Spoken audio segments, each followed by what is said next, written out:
السلام علیکم ورحمۃ اللہ وبرکاتہ نحمدہ ونصلی علی رسولہ الکریم اما بعد۔ امید کرتے ہیں آپ تمام سسٹرز خیر و عافیت سے ہوں گی اور ایمان کی بہترین حالت میں ہوں گی۔ اللہ رب العزت سے دعا ہے آپ کی طرف ہر بنے و شر خیر و جلد آمین آمین۔ اور امید ہے آپ لوگوں نے فرائیڈے بھی بہت اچھے سے گزارا ہوگا۔ پیاری سسٹرز، ہم لوگ سورۃ الانعام آیہ مبارکہ 30 تک ترجمہ تفسیر پڑھ چکے تھے۔ آج 4 آیہ مبارکہ کی ترجمہ تفسیر پڑھنے کی کوشش کریں گے۔ آپ لوگوں نے اچھے سے یاد کرنا ہے اور سنانا بھی ہے۔ تو آئیے لیسن کی طرف چلتے ہیں۔ ربی اشرح لی صدری ویسر لی امری واحلل عقدۃ من لسانی یفقہوا قولی اللہم بارک لنا فی اوقاتنا اللہم فقہنا فی الدین اللہم انی اسألک الہدی والتقی والعفاف والغنی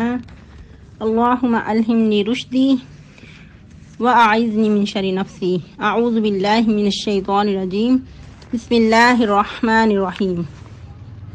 قد خسر الذین کذبوا بلقاء اللہ حتی اذا جاءتهم الساعة بغتة قالوا یا حسرتنا علی ما فرطنا فیها وهم يحملون اوزارهم علی ظہورهم الا ساء ما یزرون۔ وما الحیاة الدنیا الا لعب ولہو وللدار الآخرة خیر للذین یتقون افلا تعقلون۔ قد نعلم انه لیحزنک الذی یقولون فإنهم لا یکذبونک ولکن الظالمین بآیات اللہ یجحدون۔ وَلَقَدْ كُذِّبَتْ رُسُلٌ مِّن قَبْلِكَ فَصَبَرُوا عَلَى مَا كُذِّبُوا وَأُوذُوا حَتَّى أَتَاهُمْ نَصْرُنَا وَلَا مُبَدِّلَ لِكَلِمَاتِ اللَّهِ وَلَقَدْ جَاءَكَ مِن نَّبَإِ الْمُرْسَلِينَ۔ ٹرانسلیشن: قد خسر الذین کذبوا بلقاء اللہ، تحقیق نقصان میں رہے وہ لوگ جنہوں نے جھٹلا دیا اللہ کی ملاقات کو۔ حتی اذا جاءتهم الساعة بغتة، یہاں تک کہ جب آ جائے گی ان کے پاس قیامت اچانک۔ قالوا، وہ کہیں گے یا حسرتنا، ہائے افسوس، علی ما فرطنا فیہا، ہمارے حال پر اس کے بارے میں جو ہم نے اس میں کمی کی۔ وہم یحملون اوزارہم علی ظہورہم، اور وہ اٹھائے ہوئے ہوں گے اپنی پشتوں پر بوجھ اپنے، اوزارہم بوجھ اپنے، علی ظہورہم اپنی پشتوں پر۔ الا ساء ما یزرون، خبردار بہت ہی برا ہے جو کچھ وہ بوجھ اٹھائیں گے۔ وما الحیاۃ الدنیا، اور نہیں ہے دنیا کی زندگی، الا لعب ولہو، مگر کھیل اور تماشا۔ وللدار الآخرۃ خیر للذین یتقون، اور البتہ گھر آخرت کا بہتر ہے ان لوگوں کے لیے جو پرہیزگار ہیں۔ افلا تعقلون، کیوں تم عقل سے کام نہیں لیتے۔ قد نعلم انہ لیحزنک الذی یقولون، تحقیق ہم جانتے ہیں کہ بے شک وہ غمگین کرتے ہیں آپ کو وہ جو کہتے ہیں، یعنی کہ ان کی باتیں تمہیں غمگین کرتی ہیں۔ فإنہم لا یکذبونک، تو بے شک وہ آپ کو نہیں جھٹلاتے۔ ولکن الظالمین بآیات اللہ یجحدون، اور لیکن ظالم لوگ اللہ کی آیات کا انکار کرتے ہیں۔ وَلَقَدْ كُذِّبَتْ رُسُلٌ مِّن قَبْلِكَ، اور البتہ تحقیق جھٹلائے گئے بہت سارے رسول آپ سے پہلے۔ فَصَبَرُوا، تو انہوں نے صبر کیے، عَلَىٰ مَا كُذِّبُوا، اس پر جو کچھ انہوں نے جھٹلایا ان کو۔ وَأُوذُوا، اور ایذا دیے گئے، حَتَّىٰ أَتَاهُمْ نَصْرُنَا، یہاں تک کہ آ گئی ان کے پاس ہماری مدد۔ وَلَا مُبَدِّلَ لِكَلِمَاتِ اللَّهِ، اور نہیں بدلنے والا اللہ کے کلمات کو کوئی بھی۔ وَلَقَدْ جَاءَكَ مِن نَّبَإِ الْمُرْسَلِينَ، اور البتہ تحقیق آپ کے پاس آ چکی ہیں خبریں پہلے پیغمبروں کی۔ تفسیر: جیسا کہ ہم کل کے لیسن میں پڑھ رہے تھے کہ یہ لوگ کفار جو ہیں وہ آخرت کو نہیں مانتے۔ وہ کہتے ہیں کہ بس ہمارا یہ دنیا پہ ہی جینا اور مرنا ہے۔ اور ایک اور مقام پہ سورہ دہر میں غالب اللہ تعالیٰ فرماتے ہیں غالباً کہ وہ کہتے ہیں کہ ہماری یوں ہی زندگی دنیا کی زندگی ہے، ہم ادھر ہی اور جیتے اور مرتے ہیں، اور ہمیں تو زمانے کی گردش سے سب کچھ پہنچتا ہے۔ وما یہلکنا الا الدہر، اور نہیں ہمیں ہلاک کرتا مگر زمانہ، یعنی کہ یہ زمانے کی ہیر پھیر ہے، زمانے کی گردش ہے کہ ہم ادھر ہی جیتے اور مرتے ہیں۔ تو آج بھی ہمارے معاشرے میں ایک دہریہ گروہ پایا جاتا ہے داہری کے نام سے۔ ان کا کیا کہنا ہے کہ کائنات یوں ہی وجود میں آئی ہے اور یہ جو سارا نظام چل رہا ہے یہ خود بخود ہی چل رہا ہے، اس کو نہ کوئی چلانے والا ہے نہ کوئی ختم کرنے والا ہے۔ لیکن جو ایک باشعور انسان ہے وہ اس بات کو سمجھ سکتا ہے کہ جب تک کسی کام کے لیے ہاتھ نہ بڑھایا جائے، کوئی اس کو چلانے والا نہ ہو، تو کوئی بھی کام پایہ تکمیل تک نہیں پہنچتا۔ یہاں تک کہ ایک جو کشتی ہے وہ بھی ملاح کے بغیر نہیں چلتی، اس کو بھی چلانے والا ایک آدمی، اس کا جو سربراہ ہوتا ہے، اس کو جو لکافٹر کرنے والا ہوتا ہے، وہی اس کو لے کر چلتا ہے اور ساحل پہ اتارتا ہے۔ اگرچہ یہ اللہ کے حکم سے ہی سب کچھ ہوتا ہے، لیکن ظاہری اسباب کے ساتھ ہی وہ کشتی چلتی ہے اور اپنے سفر تک، اپنی منزل تک پہنچتی ہے سفر کو پورا کر کے۔ اسی طرح جہاز ہیں، ان کا بھی ایک پائلٹ ہوتا ہے جو ان کو ایک جگہ سے دوسری جگہ پہ لے کر جاتا ہے۔ تو اس میں ایک بڑا ہی خوبصورت واقعہ ملتا ہے، اور جن بہنوں نے سلیکٹیو سورہ مبارکہ کی تفسیر پڑھی تھی ان کو اگر یاد ہو، ادھر بھی غالباً ان کو بتایا گیا تھا کہ کہا جاتا ہے کہ ایک مناظرہ ہوا کسی داہری کے ساتھ، مسلمان اور داہری کا مناظرہ تھا، اور وقت مقررہ کے وقت جب داہری پہنچ چکا تھا اس جگہ پہ جو سلیکٹیو تھی، یعنی کہ جگہ مقرر کی گئی تھی، تو مسلمان اپنے وقت کے بعد پہنچا، کافی لیٹ پہنچا۔ تو داہری کو بہت غصہ آیا کہ یہ اچھا مسلمان بنا پھرتا ہے کہ وقت کی پابندی کا بھی نہیں پتا۔ تو جب وہ آیا تو داہری نے کہا کہ تم اتنے لیٹ ہو گئے ہو، تو مسلمان نے کہا کہ بس مجبوری بن گئی تھی تو اس لیے میں لیٹ ہوا ہوں، ورنہ تو میں وقت کا بہت پابند ہوں۔ تو اس نے کہا اچھا ایسی کون سی مجبوری؟ اس نے کہا کہ مسلمان نے کہا کہ مجھے سمندر پار کر کے آنا تھا، لیکن سمندر میں طوفان تھا۔ کہتا اچھا پھر کیا ہوا؟ کہتا کہ ہاں کیا ہوا کہ میں نے دیکھا کہ درخت ٹوٹا اور فوراً سے اس کے تختے بنے اور ایک کشتی تیار ہوئی اور میرے تک پہنچی، تو میں اس میں بیٹھ کر سوار ہو کر، تو شکر ہے کہ سمندر پار کر کے تو اب تمہارے پاس پہنچ گیا ہوں، لیکن میں وقت سے لیٹ ہو گیا ہوں، اس کے لیے معذرت۔ تو جو داہری شخص تھا وہ بہت حیران ہوا کہ یہ کیسے ہو سکتا ہے، ایسا تو ممکن نہیں کہ خود بخود کشتی تیار ہو، درخت کٹے اور تمہارے لیے تختے بن کے کشتی کی صورت میں تمہارے پاس آ جائیں، تو ایسا تو نہیں ہو سکتا، کشتی کوئی بناتا ہے تو پھر ہی وہ بنتی ہے۔ تو مسلمان نے کہا کہ بس ہمارے جو مناظرے کا موضوع تھا، جو عنوان تھا، وہ پایہ تکمیل تک پہنچا ہے، تو اگر ایک کشتی نہیں بن سکتی خود بخود تمہارے بقول، تم نے فوراً میری بات کاٹ دی ہے، ٹھکرا دی ہے، ریجیکٹ کر دی ہے، تو پھر جو اتنی بڑی کائنات ہے وہ کسی کے بغیر کیسے چل سکتی ہے؟ کائنات کا نظام خود بخود کیسے چلتا ہے؟ اس کو چلانے والی بھی تو کوئی ذات ہے۔ تو کہا جاتا ہے کہ ان دو الفاظ میں ہی داہری چپ ہو گیا اور مسلمان الحمدللہ کامیاب ہو گیا۔ تو یہ بھی اللہ کی طرف سے حکمت ہوتی ہے کہ اللہ تعالیٰ جس کو چاہیں عطا کریں، ورنہ کیا ہوتا ہے کہ بعض اوقات مناظرے اتنے لمبے چوڑے وقت کے لیے بھی ٹائم دیا جاتا ہے، لیکن وہ کسی بھی دلیل کو ماننے کو تیار نہیں ہوتے، بہت بڑے بڑے دلائل بھی پیش کیے جائیں، لیکن جو ہٹ درمی کی انتہا ہوتی ہے ان کے اندر، وہ دلائل کو قبول کرنے کو تیار نہیں ہوتے۔ تو خیر یہ بات موضوع سے تھوڑی ہٹ گئی۔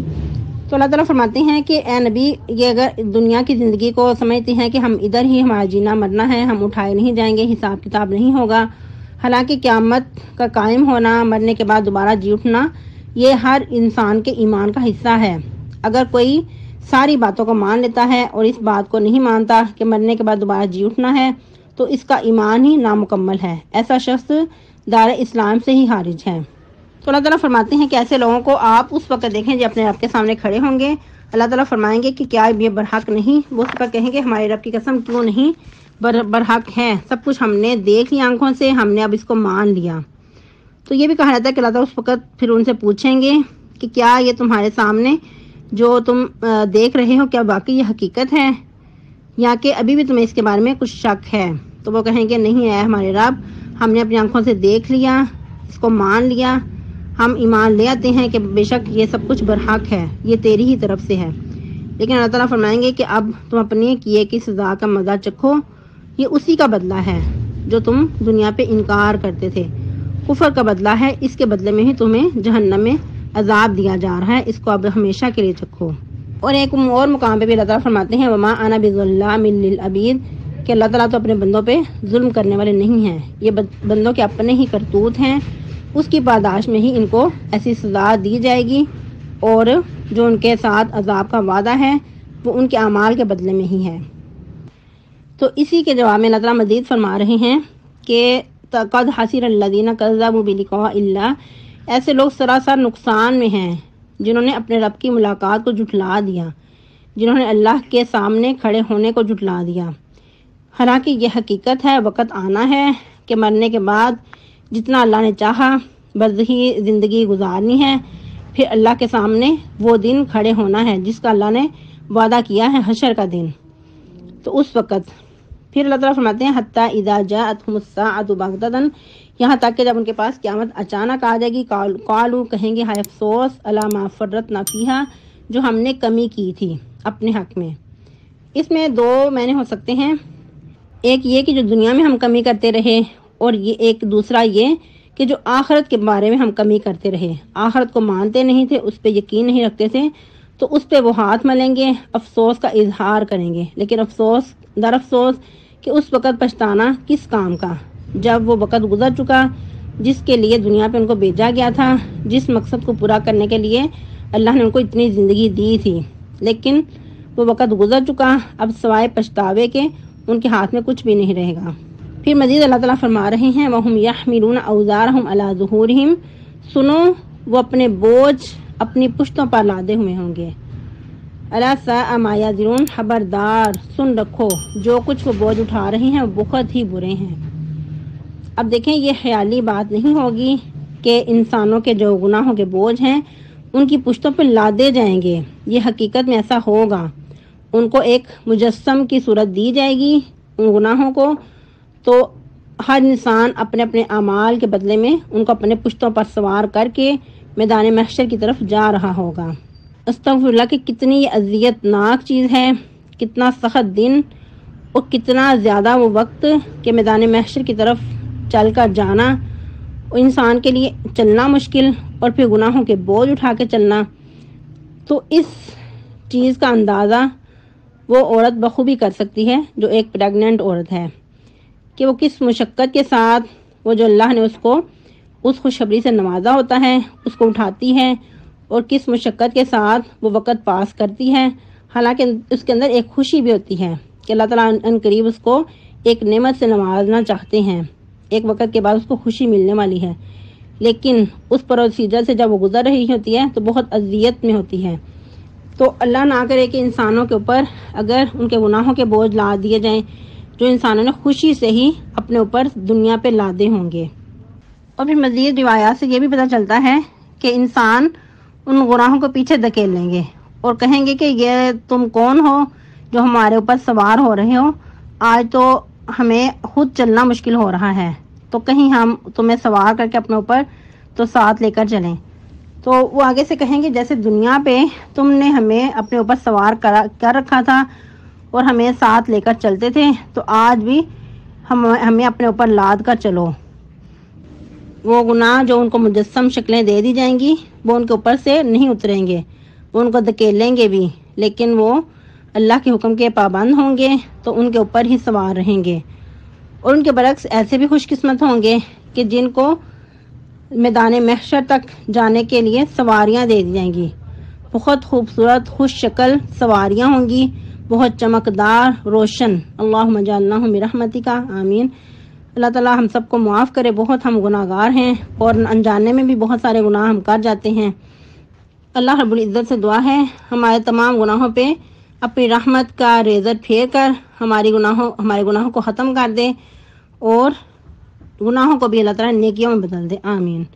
آج دنیا پہ تو انسان اپنے گناہوں کے بوجھ اپنے اوپر لاد کر چل پھر رہا ہوتا ہے، کسی کو کسی کا گناہ نظر نہیں آتا۔ یہ بھی اللہ رب العزت کی طرف سے بہت بڑا فضل و کرم ہے کہ اللہ رب العزت نے سب کا پردہ رکھا ہوا ہے، لیکن افسوس کے ساتھ کہ میدان محشر میں اگر یہ رسوائی کا سامنا کرنا پڑے، جب سب اول و آخر پیغمبر رسول تمام لوگ ادھر موجود ہوں گے، تو اس وقت ہر ایک کو اس کے گناہوں کے مطابق ان کے اوپر جھنڈے گاڑ دیے جائیں گے کہ یہ فلاں شخص ہے، یہ فلاں شخص ہے، اور یہاں تک کہ شرابی کے اوپر بھی، چور کے اوپر بھی، زانی کے اوپر بھی یہ تمام قسم کے جھنڈے ہوں گے کہ یہ فلاں فلاں گناہگار ہے۔ تو بندہ مومن کے شان کے لائق نہیں کہ وہ اس طرح گناہوں کے پلندے اپنے اوپر لاد کر چلے پھرے۔ بندہ مومن کو ہمیشہ اپنے اعمال کی فکر رہتی ہے کہ اپنے اعمال وہ ہمیشہ چمکا کے رکھے، ان کی پالش کرتا رہے، اور جہاں کہیں لگے کہ کمی ہو رہی ہے فوراً سے توبہ استغفار کرے، اگر کسی کے حق میں کمی کی ہے تو اس سے بھی اس کو حق دلوائے، اس کے حق سے بری ذمہ ہو۔ تو یہ سب ہم سب کو اپنا جائزہ لینا ہوگا کہ کہاں کہاں ہم کمی کر جاتے ہیں، تو اس کے لیے پھر اس کا ازالہ کرنا ہوگا، اور سب سے بڑھ کے کہ انسان ہمیشہ ہی کثرت سے توبہ استغفار کرتا رہے، کیونکہ ہم انسان ہیں، ابن آدم ہیں، خطا کار ہیں، تو اس کے لیے بہت ضروری ہے کہ انسان کثرت سے استغفار کرے، اپنے جو اذکار ہیں ان میں استغفار کی کثرت شامل رکھیں، اور ایسے گناہوں کے بوجھ اٹھا کر چلنے کا وہ بھی شخص اندازہ کر سکتا ہے جو انسان بیمار ہے اور بیماری کی وجہ سے لاغر ہو چکا ہے، وہ اپنا بوجھ بھی لے کر چل پھر نہیں سکتا، یہاں تک کہ آج کل آپ کے سامنے ہے کہ بخار کی وبا ایسی پھیلی ہے کہ ہر بندہ ہی کہتا ہے کہ بخار ہوتا ہے اور ٹانگوں پہ وزن نہیں پڑتا اور چلنے پھرنے سے قاصر ہو جاتا ہے۔ تو اس وقت انسان اس چیز کا اندازہ لگائے، اس چیز کو امیجن کرے کہ اللہ نہ کرے کہ میدان محشر ہو اور اس کی طرف دھکیلا جا رہا ہو اور ایک فرشتہ ہانک رہا ہو کہ تیز سے چلو میدان محشر کی طرف جانا ہے، تو انسان سے خود بھی چلنا مشکل ہو، اس وقت اس کے گناہ بھی اس کے اوپر سوار ہو جائیں کہ ہمیں بھی ساتھ لے کر چلو، تو کتنی اذیت والی بات ہے اور بہت ہی زیادہ کٹن یہ سفر ہو جاتا ہے۔ تو اس لیے بہت ضروری ہے کہ آج ہمارے پاس وقت ہے کہ ہم غفلت کی نیند سے جاگیں اور قدم قدم پہ اپنا محاسبہ کرتے رہیں، اپنے گناہوں سے بری ذمہ ہوتے رہیں۔ پھر مزید اللہ تعالیٰ ساتھ ہی فرما رہے ہیں وَمَا الْحَيَاةُ الدُّنْيَا إِلَّا لَعِبٌ وَلَهْوٌ، کیونکہ انسان یہ گناہ زیادہ تر دنیا کی وجہ سے کرتا ہے، دنیا کی رنگینیوں میں مگن ہو کر یا دوسروں کو خوش کرنے کے لیے، کبھی کسی کو خوش کر رہا ہے، کبھی کسی کو خوش کر رہا ہے، تو دنیا سے مرعوب ہو کر انسان دنیا کی رنگینیوں میں مگن ہو جاتا ہے اور گناہوں کے دلدل میں پھنستا چلا جاتا ہے۔ تو اللہ تعالیٰ فرماتے ہیں کہ یاد رکھو دنیا کی زندگی نہیں ہے مگر کھیل اور تماشا، ایک وقتی تو کھیل تماشا ہے، خوش لگنے والی چیز ہے، لیکن اس کا فائدہ بہت تھوڑا ہے۔ وَلَلدَّارُ الْآخِرَةُ خَيْرٌ لِّلَّذِينَ يَتَّقُونَ، اور اس کے برعکس آخرت کا جو گھر ہے بہت ہی بہتر ہے، کس کے لیے؟ ان لوگوں کے لیے جو تقوی اختیار کرتے ہیں، جنہوں نے اپنی زندگیوں میں تقوی شامل کیا ہے، اور تقوی کسی کوئی لباس اوڑھ لینا، کوئی اپنے اوپر ایک خول چڑھا لینا تقوی کا، یا جی ہم لوگ گوشہ نشینی اختیار کر لیں تو یہ تقوی ہے۔ تقوی اس چیز کو نہیں کہا جاتا، تقوی اللہ کا ڈر، اپنے اندر ہر معاملے میں اللہ کا ڈر رکھنا، چاہے انسان سب کے سامنے ہو یا تنہائی میں ہو، اپنے تنہائیوں کو بھی پاک رکھنا ہر قسم کے گناہوں سے۔ اور آج ہم خود کو چیک کریں تو بہت سارے گناہ انسان دنیا کی خاطر ہی کاٹ جاتا ہے، یا تو دنیا حاصل کرنے کے لیے یا پھر دنیا کو خوش کرنے کے لیے۔ حب الدنیا رأس کل خطیئۃ، ہر برائی کی جڑ دنیا کی محبت ہے۔ تو اللہ کے نزدیک اس دنیا کی حیثیت ایک مچھر کے پر کے برابر بھی نہیں ہے۔ اور نبی صلی اللہ علیہ وسلم کیا فرمایا کرتے تھے کہ مجھے دنیا سے کیا لینا دینا، میری تو مثال اس مسافر کی طرح ہے کہ جو ایک درخت کے نیچے تھوڑا سا آرام کرنے کے لیے وہاں لیٹتا ہے، سستاتا ہے، اور وہاں سے پھر کچھ ٹائم کے لیے سستا کر چل دیتا ہے، نہ تو اس درخت سے کچھ لینا اور نہ کچھ اس کے ساتھ کوئی لنک۔ تو یہی مثال میری دنیا میں ہے کہ دنیا میں مسافر کی طرح ہوں اور کچھ وقت کے بعد اس دنیا سے چلے جانا ہے۔ تو ہمارا بھی حال یہی ہے، ہم بھی مسافر ہیں، ایک کے بعد ایک کا وقت آتا جا رہا ہے اور ہم اپنا وقت گزار کر اگلی منزل کی طرف رواں دواں ہیں، لیکن ہم لوگ اس چیز کو شعوری طور پہ سمجھتے ہی نہیں، حالانکہ ہمارے سامنے روز ہمارے اپنے پیارے جا رہے ہیں، بہت سارے ایسے لوگ ہیں کہ جن کو ہم دیکھتے ہیں کہ وہ اچانک ان کی یعنی کہ ڈیتھ ہو گئی، اور کچھ ایسے لوگ ہیں کہ جو بہت لمبی چوڑی زندگی پا کر فوت ہوئے، کچھ بالکل ینگ اور کچھ بالکل بچپن میں ہی فوت ہو گئے۔ تو یہ اللہ تعالیٰ کی منشا ہے کہ جس کو جب چاہے دنیا سے لے جائے، لیکن آخر کا انجام یہی ہے کہ ایک وقت کے بعد دنیا کو چھوڑ جانا ہے۔ تو پھر اتنی دنیا کے ساتھ دل لگی اور اس کو ہی اپنا جینا مرنا سمجھنا، تو یہ سراسر حماقت ہے۔ اسی لیے اللہ رب العزت انسانی عقل کو جھنجھوڑنا چاہ رہے ہیں اور کیا فرما رہے ہیں، افلا تعقلون، تو تم عقل سے کام کیوں نہیں لیتے، کیوں تم اس بات کو نہیں سمجھتے؟ سب کچھ اپنی آنکھوں سے دیکھ رہے ہو، دنیا پہ کیا کچھ ہو رہا ہے، اور انسان کتنے تھوڑے وقت کے لیے دنیا پہ آیا ہے، پھر اتنی دنیا کی رنگینیوں میں کیوں مگن ہو گئے ہو؟ لیکن وہ بھی خوش قسمت کہ جو اپنی دنیا کو بہتر طریقے سے گزارتے ہیں اور اپنے حیات مقصد کو پہچانتے ہیں، اس کے مطابق زندگیاں گزارتے ہیں، تو ان کے لیے پھر دنیا بھی بہتر اور آخرت بھی۔ اور زندہ مثال سب سے پہلے صحابہ کرام رضوان اللہ اجمعین ہیں کہ جنہوں نے اپنی زندگیوں کے اللہ کی خوشنودی حاصل کرنے کے لیے لگا دیا، اور پھر ان کے بعد تابعین، پھر تبع تابعین، ان کے بعد مزید نیک لوگ سلف و صالحین، اور مزید آج بھی بہت سارے نیک لوگ دنیا پہ موجود ہیں کہ جنہوں نے سمجھ لیا کہ یہ دنیا کی زندگی مختصر ہے، اس کو چھوڑ جانا ہے، تو جو دنیا پہ بوئیں گے وہی آخرت میں کاٹیں گے۔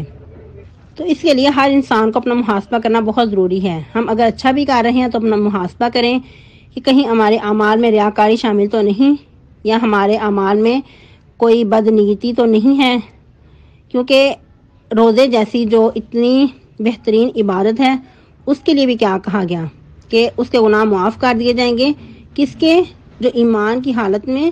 اور اپنا محاسبہ کرتے ہوئے رمضان کو گزارتا ہے، قیام اللیل کرتا ہے، تو اس کے سابقہ گناہ معاف کر دیے جاتے ہیں۔ تو ہر اعمال کا یہی حساب ہے کہ انسان اچھے اعمال کرے بھی اور اس پہ اپنا محاسبہ بھی کرے۔ آج کے لیے اتنے کافی ہے، جو ہمارا ایک ٹارگٹ تھا 4 آیات مبارکہ کا، وہ پورا نہیں ہو سکتا۔ وما تشاءون الا ان شاء اللہ رب العالمین۔ تو انشاءاللہ العزیز 2 آیات مبارکہ جو ہماری رہ گئی وہ نیکسٹ لیسن میں پڑھیں گے۔ آپ لوگوں نے اچھے سے یاد کرنا ہے اور سنانا بھی ہے، اور کثرت سے توبہ استغفار کرنی ہے، اور یہ بھی دعا کرنی کہ اللہ تعالیٰ ہمارا ہر معاملے میں آپ ہی حامی ناصر ہو جائیں۔ اللہم احسن عاقبتنا فی الامور کلھا واجرنا من خزي الدنیا وعذاب الآخرہ۔ یہ آپ لوگوں نے دعا یاد کرنی ہے زبانی، اور سنانی بھی ہے۔ انشاءاللہ کوشش کریں کہ آپ کو یہ دعا ارسال بھی کر دی جائے۔ سبحانک اللہم ربنا وبحمدک نشہد ان لا الہ الا انت نستغفرک ونتوب الیک۔ والسلام علیکم ورحمۃ اللہ وبرکاتہ۔